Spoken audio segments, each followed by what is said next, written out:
लिया, लेकिन कैबिनेट की स्पेशल बैठक बुलाई थी जिसमें वित्त विभाग से कहा था कि आप पोस्ट आरडीजी जो स्थिति पैदा हुई है आरडीजी खत्म करने से उसके बारे में जो है प्रेजेंटेशन दें। इसके बारे में वित्त विभाग की तरफ से प्रेजेंटेशन दी गई और क्या इसका इम्पैक्ट आने वाले समय में हिमाचल प्रदेश के ऊपर होगा उसके बारे में जो है वहाँ पे विस्तार से चर्चा की। सर, इसमें ये भी कहा गया है कि काफ़ी हालत जो ख़राब है वित्तीय अगर बात करें, इसमें सब्सिडी ख़त्म हो जाएगी, कर्मचारी को डीए जो है एरियर देने को भी काफ़ी आगे आने वाले समय में मुश्किलें यहाँ पर हो जाएगी। चाहे हम आयुष्मान की बात करें, जो मेडिकल जो सुविधाएं मिलती है, ये सब्सिडी यहाँ पर खत्म हो जाएगी, HRTC, ये तमाम सारी चीज़ें सर एक हैरान करने वाली भी बात है और आने वाले समय में काफ़ी चिंताजनक भी। पहली बात तो मैं कहना चाहूँगा कि भारतीय जनता पार्टी को तो ये कहने का हक ही नहीं है। जब आरडीजी मिलती थी उनके समय में जीएसटी कंपनसेशन भी मिलता था, उसमें भी उन्होंने एम्प्लॉइज़ के जो एरियर थे वो नहीं दिए बल्कि उनको डेफर किया और उसकी लायबिलिटी भी जो है हमारी सरकार के ऊपर आई है। दूसरा मैं कहना चाहूँगा कि अभी सब्सिडी ख़त्म करने का कोई फैसला सरकार ने नहीं लिया है, क्योंकि अभी तक तो ये वित्त विभाग की तरफ से एक वे फॉरवर्ड जो है वो बताया है कि डिफरेंट ऑप्शन हैं, क्या क्या विकल्प हमारे सामने मौजूद हैं। लेकिन जैसा माननीय मुख्यमंत्री जी ने कहा कि हमारी सरकार कोई ऐसा फैसला नहीं लेगी जिसमें जो खास करके हमारा पूरा सेक्शन ऑफ सोसाइटी है उसके ऊपर कोई विपरीत असर। सर, केंद्रीय मंत्री भी आए, उन्होंने कहा है कि राज्य को वित्तीय अनुशासन अपनाना पड़ेगा अगर जो है अपनी अर्थव्यवस्था को पटरी पे लाना है, तो इस पे आपका क्या कहना है? ये बात सही है, वित्तीय अनुशासन की बात उससे पहले हमारे मुख्यमंत्री जी भी कह सकते हैं कि हम फाइनेंशियल डिसिप्लिन की बात पिछले साल उन्होंने कही थी और उसी के ऊपर हम काम कर रहे हैं। हमने कई अनप्रोडक्टिव जो एक्सपेंडिचर थे उसको कम किया है, लेकिन ऑल ऑफ सडन जो है कोई डेमोक्रेटिकली इलेक्टेड गवर्नमेंट के लिए मुश्किल होता है, लेकिन जितना पॉसिबल है उतने कदम इस तरफ जो है उठाए गए हैं। लेकिन ये मैं इस बात से मैं बिल्कुल सहमत हूँ कि बहुत कुछ इस विषय में करना जरूरी है आने वाले समय के लिए।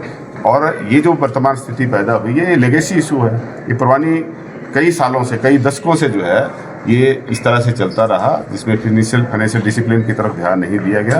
लेकिन ऑल ऑफ सडन जो है सब कुछ नहीं किया जा सकता। जैसे मैंने पहले भी कहा कि वित्त आयोग को और केंद्र सरकार को चाहिए था कि राज्यों की कैपेसिटी बिल्डिंग पे ध्यान देते, धीरे धीरे इसको अगर करना था तो धीरे धीरे करते, हमारे को तैयार करते कि अपने अपने रिसोर्सेज बढ़ाओ, हमारी इन्वेस्टमेंट के लिए कुछ पैसा देते और हम अपने रिसोर्सेज बढ़ाने के लिए ताकि उस तरफ जो है और ज़्यादा प्रयास करते। लेकिन ऑल ऑफ सडन बंद करना जो है वो कहीं भी किसी भी तरीके से तर्कसंगत नहीं है। सर, आपने कहा इसे कैसे देखते हैं? विपक्ष राजनीति कर रहा है और ये राजनीति का मुद्दा नहीं है। हम उनसे बार बार अपील कर रहे हैं कि आप प्रदेश हित में सोचें, ना कि राजनीतिक फायदा उठाने के बारे में सोचें। हम इस बात की हैरानी है कि हमारे साथ राज्यसभा और लोकसभा के एमपी भारतीय जनता पार्टी के हैं।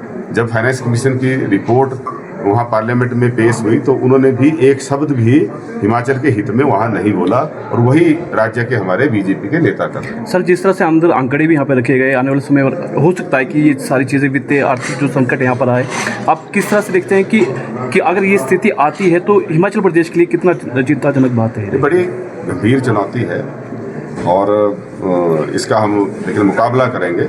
मुख्यमंत्री जी ने जैसे कहा कि हमने हमेशा चुनौतियों का सामना किया है और इस लड़ाई को भी लड़ेंगे और इसको राजनीतिक तौर पे भी लड़ेंगे और जो लीगली भी इसको लड़ाई को लड़ा जाएगा। ठीक है। निर्णय नहीं लिया, लेकिन कैबिनेट की स्पेशल बैठक बुलाई थी जिसमें वित्त विभाग से कहा था कि आप पोस्ट आरडीजी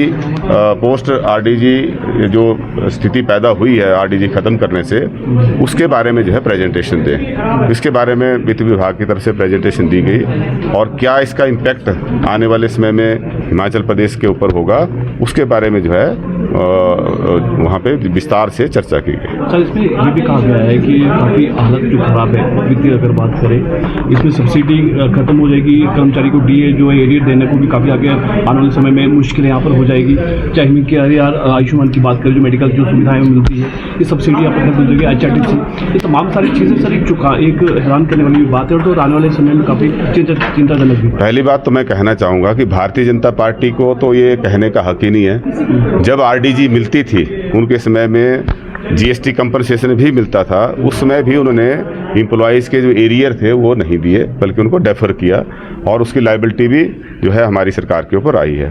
दूसरा मैं कहना चाहूँगा कि अभी सब्सिडी ख़त्म करने का कोई फैसला सरकार ने नहीं लिया है, क्योंकि अभी तक तो ये वित्त विभाग की तरफ से एक वे फॉरवर्ड जो है वो बताया है कि डिफरेंट ऑप्शंस हैं, क्या क्या विकल्प हमारे सामने मौजूद हैं। लेकिन जैसा माननीय मुख्यमंत्री जी ने कहा कि हमारी सरकार कोई ऐसा फैसला नहीं लेगी जिसमें जो खास करके हमारा पूरा सेक्शन ऑफ सोसाइटी है उसके ऊपर कोई विपरीत असर पड़े। सर, केंद्रीय मंत्री भी आए, उन्होंने कहा है कि राज्य को वित्तीय अनुशासन अपनाना पड़ेगा अगर जो है अपनी अर्थव्यवस्था को पटरी पे लाना है, तो इस पे आपका क्या कहना है? ये बात सही है, वित्तीय अनुशासन की बात उससे पहले हमारे मुख्यमंत्री जी भी कह सकते हैं कि हम फाइनेंशियल डिसिप्लिन की बात पिछले साल उन्होंने कही थी और उसी के ऊपर हम काम कर रहे हैं। हमने कई अनप्रोडक्टिव जो एक्सपेंडिचर थे उसको कम किया है, लेकिन ऑल ऑफ सडन जो है क्योंकि डेमोक्रेटिकली इलेक्टेड गवर्नमेंट के लिए मुश्किल होता है, लेकिन जितना पॉसिबल है उतने कदम इस तरफ जो है उठाए गए हैं। लेकिन ये मैं इस बात से मैं बिल्कुल सहमत हूँ कि बहुत कुछ इस विषय में करना जरूरी है आने वाले समय के लिए। और ये जो वर्तमान स्थिति पैदा हुई है ये लेगेसी इशू है, ये पुरानी कई सालों से, कई दशकों से जो है ये इस तरह से चलता रहा, जिसमें फाइनेंशियल डिसिप्लिन की तरफ ध्यान नहीं दिया गया।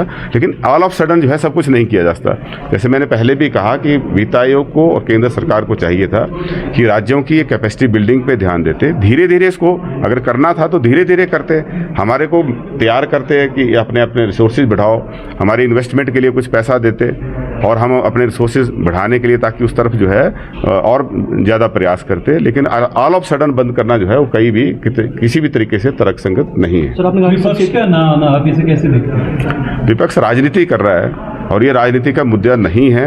हम उनसे बार बार अपील कर रहे हैं कि आप प्रदेश हित में सोचें, ना कि राजनीतिक फ़ायदा उठाने के बारे में सोचें। हम इस बात की हैरानी है कि हमारे साथ राज्यसभा और लोकसभा के एमपी भारतीय जनता पार्टी के हैं। जब फाइनेंस कमीशन की रिपोर्ट वहाँ पार्लियामेंट में पेश हुई तो उन्होंने भी एक शब्द भी हिमाचल के हित में वहाँ नहीं बोला, और वही राज्य के हमारे बीजेपी के नेता कर रहे हैं। सर, जिस तरह से अंदर आंकड़े भी यहाँ पे रखे गए, आने वाले समय में हो सकता है कि ये सारी चीज़ें वित्तीय आर्थिक जो संकट यहाँ पर आए, आप किस तरह से देखते हैं कि अगर ये स्थिति आती है तो हिमाचल प्रदेश के लिए कितना चिंताजनक बात है? ये बड़ी गंभीर चुनौती है और इसका हम लेकिन मुकाबला करेंगे। मुख्यमंत्री जी ने जैसे कहा कि हमने हमेशा चुनौतियों का सामना किया है और इस लड़ाई को भी लड़ेंगे, इसको राजनीतिक तौर पे भी लड़ेंगे और जो लीगली भी इसको लड़ाई को लड़ा जाएगा।